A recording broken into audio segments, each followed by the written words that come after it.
नमस्कार दोस्तों, आज फिर आपका स्वागत है अकाउंट इमिग्रेशन के यूट्यूब चैनल पर। तो ये भी सक्सेस स्टोरी हैं, ये तीनों के ये रेजिडेंसी परमिट आए हैं। फिनलैंड के स्टूडेंट हमारे साथ हैं, ये उनके साथ में स्पाउस है और साथ में बच्चे का है। तो बहुत ही इंटरेस्टिंग केस स्टडी है। हम ये सक्सेस स्टोरीज मोटिवेशंस के लिए नहीं दिखाते कि आज ये हमारे पास हम धड़ाधड़ वीज़ाज लगा रहे हैं। हम इसको एज ए केस स्टडी बनाकर डालने की कोशिश करते हैं, क्योंकि ऐसे जो क्रिटिकल केसेस हैं इनको हैंडल करने वाले मार्केट के अंदर बहुत एक्सेप्शनल हैं। इवन इन चीज़ों के ऊपर वीडियोस आपको कहीं पर भी नहीं मिल पाएंगी जब आपके साथ भी ऐसी कोई हैपनिंग होती है, आपके पास ऑप्शंस नहीं होते कि फर्दर आप क्या करें। तो फिनलैंड में हम नंबर ऑफ स्टूडेंट्स को पढ़ने के लिए भेजते हैं। नॉट इन फिनलैंड, हमारे पास शेंगन की 29 कंट्रीज हैं। यहाँ पर हम बच्चों को उनकी प्रोफाइल के अकॉर्डिंग बताते हैं कि आपके लिए कौन सा अप्रोप्रिएट वे है वहाँ पहुँचने का। और हमें अप्रोक्स 100 कंट्रीज का एक्सपीरियंस है। इवन मेरे चैनल के ऊपर आपको अप्रोक्स 100 कंट्रीज से रिलेटेड प्ले लिस्टें मिल सकती हैं। जैसे मैं फिनलैंड की डिस्कशन कर रहा हूँ, ऐसे ही हमें हर एक कंट्री के बारे में नॉलेज है। फिनलैंड में जाने से पहले हमारी 2 डेडिकेटेड प्लेलिस्ट हैं, स्टडी इन फिनलैंड और सक्सेस स्टोरीज ऑफ फिनलैंड। दोनों के लिंक डिस्क्रिप्शन बॉक्स में लगाए हैं। वहां जाकर हमारी नंबर ऑफ वीडियोस वॉच करें फ्री ऑफ कॉस्ट। उन वीडियोस के अंदर जैसा मैं ये केस स्टडी इस वीडियो के अंदर डिस्कस करूंगा, ऐसे बहुत सारे केस मैंने उसके अंदर बनाए हुए हैं। मे बी वो आपसे रिलेटेड हों। अगर कल आपको भी ऐसी कोई प्रॉब्लम है तो हमारा ओपिनियन जरूर लें। तो अभी केस बहुत इंटरेस्टिंग है। 2013 के पास आउट हैं जो स्टूडेंट हैं और 2013 के पास आउट है। प्लस पॉइंट इनके पास क्या है? प्लस पॉइंट ये है कि ये पीसीएम के स्टूडेंट है, फिजिक्स केमिस्ट्री मैथ के, और इवन इनके पास IELTS 7 बैंड है। तो ऐसे केसेस के लिए मेरे पास नंबर ऑफ कंट्रीज के ऑप्शंस हैं। अभी 13 साल 2013 में इन्होंने अपनी 12th की है और नंबर ऑफ ईयर का गैप है। गैप की जस्टिफिकेशन किस वे से देनी है, कौन सी कंट्री में इनको वीजा मिल सकता है, क्या साथ में स्पाउस और डिपेंडेंट बच्चे जा सकते हैं, इनके पास फंड्स कैसे हैं, इन सब चीजों को हम एनालाइज करते हैं। स्पाउस की एजुकेशन क्या है, प्रीवियसली कहां से रिफ्यूज्ड है, there after we are suggesting कि आपके केस के लिए कौन सी कंट्री अप्रोप्रिएट है। इवन ये प्रीवियसली न्यूजीलैंड में भी स्टूडेंट वीजा पर रहे हैं और वहां पर भी ये 5 साल रहकर आए हैं न्यूजीलैंड में। वहां पर ये स्टूडेंट थे, साथ में स्पाउस था और बच्चा भी इनका न्यूजीलैंड में बॉर्न है। जब फॉरेन में बच्चा बॉर्न होता है तो उसके डेट ऑफ बर्थ प्लेस के अंदर ऑलवेज उस कंट्री का नाम मेंशन किया होता है। तो जब भी बच्चे ने अपना कोई पासपोर्ट बनाना है, प्लेस ऑफ बर्थ का ऑलवेज वहां पर रहता है कि ये अभी फॉरेन कंट्री का बॉर्न है, तो ये फॉरेन में भी रहे हैं, वहां पर क्या स्टेटस था। ऐसी बहुत सारी इन्वेस्टिगेशंस आती हैं, डाउट्स आते हैं वीजा ऑफिसर्स के माइंड में, क्योंकि we always considering the profile being a embassy as a visa officer, not as a agents की। ले लीजिए केस को, ले लीजिए, बस अभी इनसे पैसे आ गए हैं, फिर देखेंगे क्या करना है। तो इन्होंने 5 टाइम्स रिफ्यूजल्स भी फेस की हैं। अभी देखिए कितना चैलेंजिंग केस है और फॉरेन में रहे हुए हैं। जब बच्चा फॉरेन में रहकर आ जाता है, आने के बाद उसका दिल नहीं लगता फिर इंडिया में, तो वो ये चाहता है कि अभी मैं कैसे भी हुक एंड क्रुक से फॉरेन कंट्री में चला जाऊं। तो इनको 4 टाइम्स कनाडा की रिफ्यूजल्स देखने को मिली है, 1 टाइम ऑस्ट्रेलिया की रिफ्यूजल देखने को मिली है। फिर भी मैं प्रेज करता हूं इनको, फिर भी पॉजिटिव रही है, सर्च करती रही। अगर घर में बैठ जाती, कुछ ना करती, तो फिर मे भी कहीं पर भी नहीं पहुंच पाती। लेकिन आपका कंसल्टेंट कितना कॉम्पिटेंट है।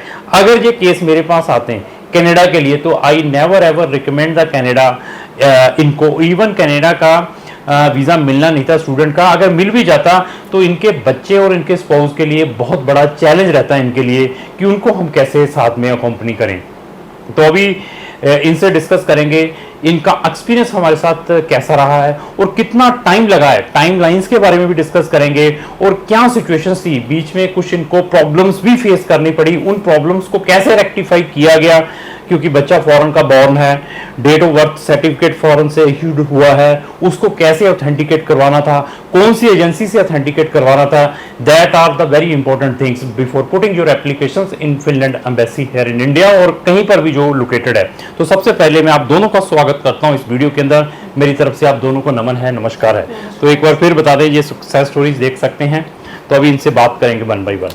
तो मैडम, सबसे पहले मैं ये पूछूंगा कि हमारे बारे में आपको कहाँ से पता चला था? सर मैंने यूट्यूब से देखा था, ठीक। आपकी क्राउन इमिग्रेशन की काफ़ी सारी वीडियोस मैंने यूट्यूब पे देखी थी।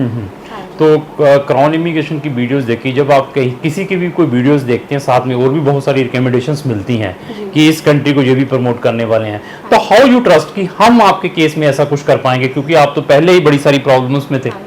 सर एक मेरी फ्रेंड थी, वैसे मतलब मेरी एक फ्रेंड की आगे फ्रेंड थी, उन्होंने यहीं से अप्लाई किया था। वैसे तो मैंने यूट्यूब से ही देखा था, बट फिर उसने भी मुझे बताया था कि उसने यहाँ से आप फिनलैंड का केस करवाया था, और उसने मुझे बताया था कि ये काफ़ी अच्छे कंसल्टेंट है, एक बारी आप ज़रूर अप्रोच करना उनके ठीक ठीक पास। ठीक। तो भाई साहब आपसे भी कुछ पूछेंगे।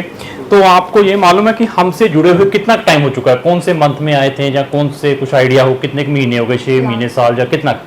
लास्ट ईयर जुलाई में। जुलाई तो बाद शुरू किया जी। जुलाई 2023 में। हाँ जी। देखिए जुलाई 2023 से लगे हुए हैं, तो अभी फिर मई आने वाला है, तो पेशेंस देख लेना है। ये ऐसी पेशेंस लेकर चलेंगे, वो भी 7 बैंड है साथ में। अभी आप कहते हैं सर मेरे बैंड है तो मैं ऐसे ही पहुंच जाऊंगा, ऐसा कुछ नहीं है। आपके कंसल्टेंट और आपके पेशेंस का बहुत इंपॉर्टेंट है। तो सर आपका बच्चा भी है, हाँ जी। तो कितने बच्चे हैं आपके? एक बेटा है। तो उनका भी रेजिडेंसी परमिट साथ में ही आया है। हाँ जी उनका। तो मैडम मैं आपके ऊपर आऊँगा कि आपकी हाईएस्ट एजुकेशन क्या है? सर +2 है, 2013 में की है मैंने नॉन मेडिकल स्ट्रीम में। कितने के परसेंटेज हैं? 62। आईएलटीएस में कितना बैंड है? 7 बैंड्स, नॉट से- लेस देन 7। तो जब आप हमारे पास आए थे, आपको क्या चीज़ें हमने सजेस्ट की थी? सर जब मैं आपके पास आई थी तो आपने मुझे पहले ही बताया था कि हम फिनलैंड का अप्लाई कर सकते हैं। मैंने मैं तो डाउटफुल थी उसमें भी, बट आपने मुझे बोला कि नहीं ये आपका हो जाएगा, आप पेशेंस रखो। और जब से मैं आपसे जुड़ी हूँ मुझे बहुत पॉजिटिव फीडबैक ही मिला है ऑलवेज आपसे। ठीक है। और सब कुछ अच्छा रहा थ्रू आउट द प्रोसेस। तो आप 2013 के पास आउट है, 13 के बाद क्या करते रहे मैडम? इतना बिग गैप है, या उसकी क्या जस्टिफिकेशन क्या किया आपने? सर 2015 में मैं न्यूजीलैंड गई थी ऑन स्टूडेंट वीज़ा। ठीक है। और उसके बाद 2016 में मेरे हस्बैंड गए थे, और 17 में मेरा बेटा था, उसका बर्थ हुआ था वहाँ पे, न्यूजीलैंड में? हाँ जी ठीक है, न्यूजीलैंड पे। ठीक है। तो वहाँ पर मैंने अपनी स्टडी ली थी, और किसी इशू के दौरान मेरा वहाँ पे मेरा कॉलेज जो है वो बंद हो गया था। ठीक है। और उसके बाद जब मैंने कॉलेज को कॉलेज ट्रांसफ़र किया तो एक ऐसा लॉयर मिला जिन्होंने हमें अच्छे से नहीं गाइड किया, और उनकी वजह से हमें वापस इंडिया आना पड़ा। तो वहां पर कितना टाइम स्पेंड किया आपने? टोटल का कितना टाइम वहां पे लगा? मैं 5 इयर्स वहाँ तो ये इंडिया में कब आए आप? 2020 में। 20 में आने के बाद, यहाँ इंडिया आने के बाद क्या फीलिंग्स थी कि क्या करना चाहिए आगे, कि यहाँ पर कुछ सेटअप करना चाहिए, क्योंकि वहाँ तो टफ बड़ी लाइफ है न्यूजीलैंड की सर भी। ऐसा ही था, बहुत सारे सबने डिस्करेज ही किया था अच्छा। हमें उस वक्त, तो हमें कुछ पता नहीं था कहाँ जाए। तो काफ़ी बारी हमने कनाडा में अप्लाई किया। तो कनाडा में कौन सा वीजा अप्लाई किया? Student visa. कितनी बारी टाइम आपने अप्लाई किया? 4 टाइम स्टूडेंट किया, और एक बारी विजिटर वीज़ा अप्लाई किया मैंने। मतलब 5 टाइम कनाडा का हाँ ट्राई जी, किया। 5 तो times। इसके अलावा और किसी कंट्री में? एक बारी ऑस्ट्रेलिया में। ऑस्ट्रेलिया में कौन सा? Study visa. Study visa. हाँ जी। देखिए 6 टाइम्स रिफ्यूजल के बाद आप सिचुएशन समझ सकते हैं स्टूडेंट्स की, और हमारे पास आने के बाद हमारे भी समटाइम्स हाथ कांपने स्टार्ट हो जाते हैं कि नहीं यार अभी इनको ऐसी चीज़ फेस ना करनी पड़े, इनके लिए बेस्ट से बेस्ट करने की कोशिश करें। तो अभी 6 टाइम रिफ्यूजल्स के बाद बड़े नेगेटिव भी हुए होंगे, करें क्या? तो बहुत घर वाले भी कहते होंगे कि रहने दो, अभी इंडिया ही रहो, कुछ यहीं स्टार्ट कर लो। अभी तो ऐसा था कि ना तो हम उधर के थे ना इधर के, ना तो ये था कि यहाँ पे क्या करें, और ऐसा भी वहाँ बाहर का भी हो नहीं रहा था कुछ। ठीक। तो आपने कोई प्लानिंग, सर आपने कोई प्लानिंग नहीं की इंडिया में कोई स्टार्ट करना है बिजनेस? इतनी बड़ी इंडिया मार्केट है, सारा कुछ है। नहीं फिर आप खेती करना पे सके। ठीक, मतलब कर रहे थे इंडिया से कुछ ना हाँ कुछ। जी थोड़ी मोटी। ठीक है। तो अभी रिफ्यूजल्स के बाद हमारे पास आए, बच्चे की एज क्या है? 6 इयर्स। 6 ईयर। तो हमने भी आपको सजेस्ट कर दिया। तो आपने जो 6 रिफ्यूजल्स ली हैं, टाइम भी वेस्ट हुआ, कितने पैसे अप्रॉक्स खराब किए होंगे? Sir approx 7 lakhs। 7 लाख रुपया जस्ट रिफ्यूजल्स में मतलब खराब किया है स्टूडेंट्स ने।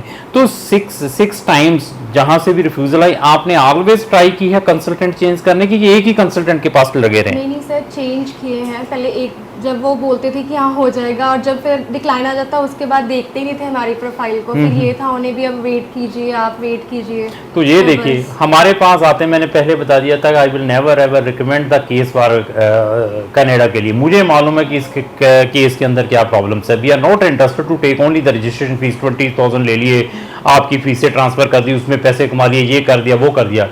अगर हम आपका केस लेते हैं तो हमारी कोशिश 80 से 90% ये रहती है कि we will give the results. तो अभी जुलाई से लगे हुए हैं, तो यहाँ पर भी बहुत सारे कन्फ्यूजन्स होगी, बहुत सारे डाउट्स होंगे कि यहाँ पर भी वही होगा जो प्रीवियसली हुआ है। कभी ऐसा महसूस हुआ तो होगा जरूर।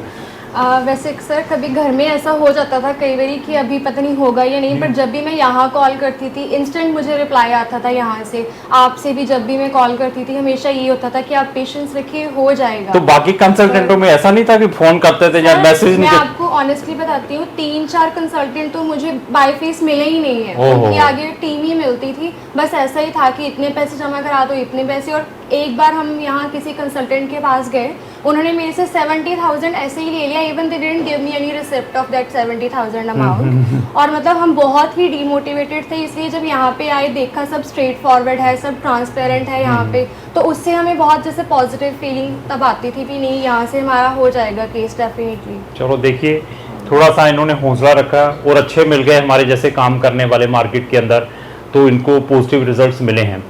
तो अभी आते हैं हम स्टाफ के ऊपर और सर्विसेज के ऊपर और डॉक्यूमेंटों के ऊपर। क्या जब आपने हमसे रजिस्ट्रेशन करवाई थी क्या चार्जेस दिए थे उस टाइम आपने? How much money you deposit with us that time?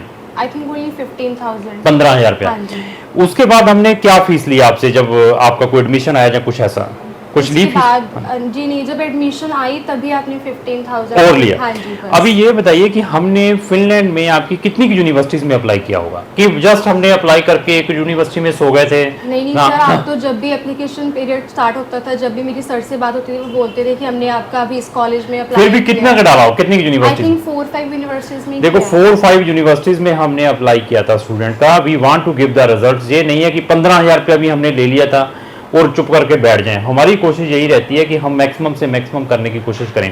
15 पहले लिया, 15 एडमिशन के बाद बाकी फीस हमने कब ली आपकी, मतलब जो लेनी? आफ्टर वीजा, जब हम अभी रेजिडेंस परमिट लेने आए लेने हैं, तब देने आए तब देने आए हैं। हैं। तो आपने जो रेजिडेंसी परमिट हमारे एड्रेस पर क्यों डिलीवर करने को कहा? सर जैसे विलेज का था एड्रेस, इसलिए हमने सोचा तो भी यही हाँ, बता दें। ये दैट रीजन जो हमारे ऑफिस में आए हैं, we are very open, we are not entertaining की आपके जो कार्ड है हमारे एड्रेस पर आए, ये विलेज के रहने वाले हैं। वहाँ पर कोरियर सर्विस ना होने के कारण इन्होंने हमारा एड्रेस प्रोवाइड किया था। अभी आ जाते हैं, एडमिशन आ गया। क्या आपने ज्वाइंट एंट्रेंस एग्जाम भी किसी यूनिवर्सिटी का कभी दिया है जो उनका चलता है यूनिवर्सिटी ऑफ अप्लाइड साइंसेज का? डायरेक्ट में सबमिट डाला हाँ है? जी, डायरेक्ट। तो आपको ये मालूम है कि अभी आपका वीजा आ गया, वहाँ की लाइफ कैसी है फिनलैंड की? क्योंकि आपने 1 साल था, आपने सर्च बहुत किया होगा।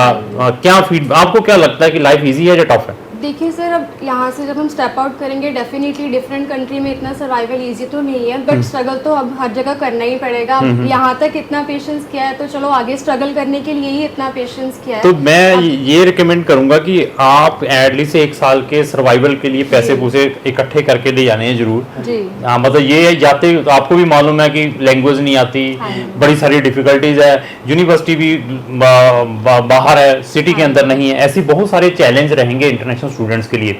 अभी आते हैं स्टाफ के ऊपर। आप हमसे 1 साल जुड़े हुए हो चुका है, कभी स्टाफ ने आपको इग्नोर करने की कोशिश की हो, कभी मैसेज ना दिया हो, कभी मैं कंपनी का डायरेक्टर हूँ, कितनी बार भी ऑफिस में आए हो, जहाँ मैं ना मिला हूँ, जहाँ मैं कहूँगा कि रहने तो बाहर, कोई ऐसी नहीं फीलिंग्स? सर, ऐसा कुछ भी नहीं हुआ। जब भी मैं कॉल करती थी, अगर किसी वजह से रिप्लाई नहीं भी होता था तो इंस्टेंट वो मुझे मैसेज कर देते थे कि हम आपको इतने टाइम के बाद रिप्लाई करेंगे, और ऑलवेज रिप्लाई आता ही था। और आपसे भी मैं जितनी बार भी यहाँ आई हूँ, आपसे हमारी डेफिनेटली मीटिंग हुई है, सब कुछ आपने खुद ही देखा है। इवन कि अपॉइंटमेंट जब हमने VFS के लिए, उसके पहले भी आप हमसे खुद पर्सनली मिले और सब आपने यहाँ पे बताया, और अपॉइंटमेंट में कैसे इंटरव्यू में क्वेश्चंस हो गए। तो एक अभी आते हैं इंटरव्यू का बहुत हुआ है लोगों के माइंड में कि बड़ी टफ इंटरव्यू है, बहुत कुछ है। इंटरव्यू मैंने भी ली हुई एक बार, तो हमने भी प्रिपेयर करके भेजा हुआ। क्या आपको लगता है बहुत हुआ है इंटरव्यू का? कितनी सिंपल और कितनी डिफिकल्ट? ऐसा था कि हुआ तो कुछ भी नहीं है, जैसे हमारा केस कॉम्प्लिकेटेड था। तो मुझे न्यूजीलैंड के क्वेश्चंस काफी उन्होंने पूछे पूछे थे। बाकी तो सब चलो जो भी यूनिवर्सिटी के बारे में था, व्हाई दिस कंट्री और व्हाई दैट यूनिवर्सिटी, ऐसे ही क्वेश्चंस थे। बट ज्यादा क्वेश्चंस थोड़े ये ऐसे थे कि हाँ इतने साल का गैप भी था, तो इमिग्रेशन ऑफिसर ने, मतलब क्योंकि न्यूजीलैंड का अब जैसे मेरे बेटे का बर्थ सर्टिफिकेट था तो डेफिनेटली मुझे रिवील करना ही था सब, तो उसके क्वेश्चंस थे। बाकी ऐसा कुछ ऐसा नहीं था कि जो मेरी लाइक प्रोफाइल से बाहर था। सब कुछ जो आपने डॉक्यूमेंट्स वहाँ पे अप्लाई किए थे उसी के बेसिस पे सारे क्वेश्चंस उन्होंने मुझसे पूछे थे। तो अभी देखिए कि ये अप्लाई करने के लिए दिल्ली में भी गए थे, वहां पर भी इनको एक प्रॉब्लम फेस करनी पड़ी, करी थी कुछ जी। पड़ी। तो उस टाइम जब आपने प्रॉब्लम फेस किया, फाइल तो सबमिशन हो गई थी, हाँ जी। तो उस टाइम भी आपने हमें कॉल तो किया होगा, हाँ जी जी। क्या उस टाइम भी हमने इमीडिएटली रिप्लाई दिया था कि ऐसा? इवन सर उस वक्त तो मैंने 9 o'clock ही फोन कर दिया था सर अच्छा। को, और इवन की ऑफिस आवर्स भी नहीं थे क्योंकि उस वक्त मैं वहाँ पे स्टक हुई थी। तो सर ने इमीडिएटली 9 o'clock ही मेरा फोन आंसर कर दिया था, जबकि ऑफिस आवर्स तो 10 o'clock के बाद ही हम कॉल करते हैं। ठीक है। तभी सर ने सारा तो जब वो solution- प्रॉब्लम आ गई तो उस डेट ऑफ बर्थ सर्टिफिकेट बची, क्या उसमें भी हमने आपको फिर असिस्ट किया, लिंक प्रोवाइड किया, क्या जी। क्या करना? कोई ऐसा तो नहीं हम चुप करके बैठ गए कि नहीं छोड़ो? सर, आपने लिंक प्रोवाइड किया, आपने वो मुझे एड्रेस इवन की प्रोवाइड किया कि हाँ या तो ऑनलाइन आप ऐसे कर सकते हो, बट मेरा ब्रदर था तो आपने मुझे वहाँ का एड्रेस प्रोवाइड किया कि हाँ वो यहाँ पर जाके ये आपका डॉक्यूमेंट वहाँ से करवा सकते हो आप। तो मैं इस वीडियो का बनाने का मकसद, मैं मोटिवेशन नहीं कर रहा हूँ कि मैं ऐसा केस कर दिया, मैंने वैसा केस कर दिया। ये लाइफ के अंदर स्ट्रगल्स हैं, अभी हर एक लाइफ के अंदर ऑलवेज स्ट्रगल्स हैं। जहां स्ट्रगल्स नहीं है वो लाइफ नहीं है, कभी अप कभी डाउन, कभी अप कभी डाउन। लेकिन मैं ये कहना चाहता हूं कि पॉजिटिव रहें। दूसरा, आपका जो पर्सन साथ में काम करने वाला है वो कितना ऑनेस्ट है टुवर्ड्स द वर्क जो आपके साथ काम करने वाला है। तो अगर आप पॉजिटिव रहेंगे तो आपको ऑलवेज बेस्ट रिजल्ट्स मिलेंगे। जैसे इनके, क्योंकि 5 साल वहां पर भी रहकर आए हैं, वहां से भी इनको प्रॉब्लम्स आई हैं, वो भी इनकी न्यूजीलैंड की हिस्ट्री थी, बच्चा भी बॉर्न था, ये सारी चीज़ों को रिवील भी करना था फिनिश एम्बेसीज को, और उनसे भी पूछना था कि इसका आगे रिजल्ट्स क्या रहेंगे, क्योंकि ऐसे केसेस हमने प्रीवियसली डील किए हुए हैं। मैंने फिर बताया कि हम केस को पहले रिव्यू करते हैं, देखते हैं, देन ही केस लेने की कोशिश करते हैं। तो ओवरऑल एक्सपीरियंस क्या रहा क्राउन इमिग्रेशन के साथ? बहुत ही अच्छा एक्सपीरियंस अच्छा, था। सपोज अगर नहीं आता देन व्हाट विल हैपन? तो सर आप ही बताते फिर आगे क्या करना नहीं आगे, है? मतलब आप हम पे भी होते हैं नेगेटिव, ये भी गप्पी हैं, ये भी कुछ करने वाले नहीं है, ये भी बाकी एजेंट्स वैसे जैसे। सर ऑनेस्टली बताऊं, कभी ऐसा नेगेटिव फीलिंग आई नहीं यहाँ से, जितनी ठीक। बार भी मैं यहाँ आई हूँ या कॉल पर भी बात हुई है। जैसा आपने बताया कि आपका पहले आ जाएगा रेजिडेंस परमिट, जितने टाइम बाद आपने बताया कि हाँ स्पाउस का आएगा, पूरे ही उतने टाइम बाद जैसे मैंने आप पर जैसे फेथ रखा तो डेफिनेटली हुआ भी वैसे ही जैसा आपने बोला था। ठीक है, तो मैं वही कहता, जैसा सोचेंगे वैसा ही होगा। और इवन जो फिनलैंड के रेजिडेंसी परमिट है, स्पाउस के डिले हो रहे हैं। ये स्पाउस का फर्स्ट रेजिडेंसी परमिट आ चुका है अगस्त इनटेक का, और हमारे 8-10 और केसेस स्पाउस वाले पेंडिंग पड़े हुए हैं। स्टूडेंट्स के रेजिडेंसी परमिट ऑलरेडी अप्रूव्ड होकर आ चुके हैं। तो ये देखिए कि जितनी जल्दी इन्होंने डिसीजंस लिए हैं, इनकी क्लासेस अभी अगस्त में स्टार्ट होनी है। तो अभी आते हैं कि आपको रेजिडेंसी परमिट कितने साल का मिला?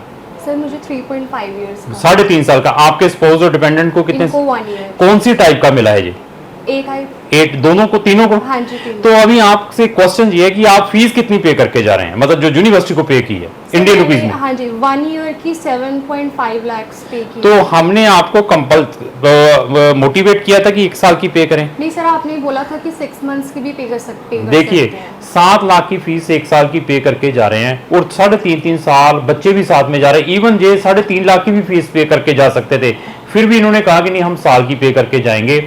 डिपेंड है, हम किसी भी बच्चे को ये नहीं कहते, मोटिवेट करते कि 1 साल की फीस। हम ऑलवेज कोशिश करते हैं कि हम सेफ जोन में हम अपने क्लाइंट को कैसे रखें ताकि वो पॉजिटिव रहे।